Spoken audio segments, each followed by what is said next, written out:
attentive boss. Mr. Matura again.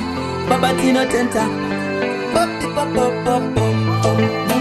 Everybody getting ready for attention. DJ Ndafila beti, ndafila beti, ndafila beti, ndafila beti. Ndapinzi wa phone nina bosi yala. Shikanzi Flexstone, Sauro akuchina. Ndafila beti, ndafila beti, ndafila beti, ndafila beti. Ndapinzi wa phone nina bosi yala. Shikanzi Flexstone, Sauro akuchanganda mbofunga mafani. Ndichiziva kuti Sauro ana mutoni. Kosa karima zichasara nani. Kutalendi rake richatorwa nani. Mukoma wangu ndarangarira paya pandakakufonera. Mukati don't worry Blackstone uyai. Even muri 5 mese nokusainai. Chikongani patani ndokuonesai. Recording yekuno ndokutsitisai. Mukoma wangu mandirwadzisa.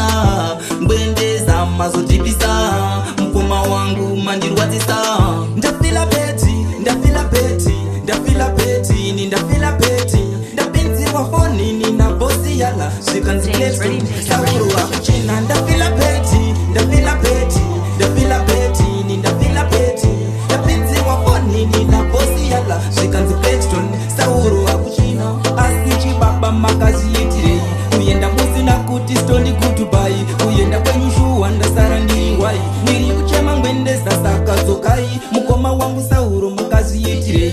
Uyenda musina kuti stoni kutubai. Uyenda kwenyu shuwa ndasara ndiri wai. Niri kuchema ngwendesa saka zokai. Ndafila beti, ndafila beti, ndafila beti, ndafila beti.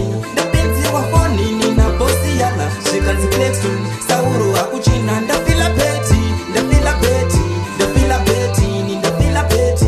Ndapinziwa phone nina bosi yala. Shikanzi Flexstone, Sauro akuchina. Ndafila beti, ndafila beti, ndafila beti, ndafila beti. Ndapinziwa phone nina bosi yala. Shikanzi Flexstone, Sauro akuchina.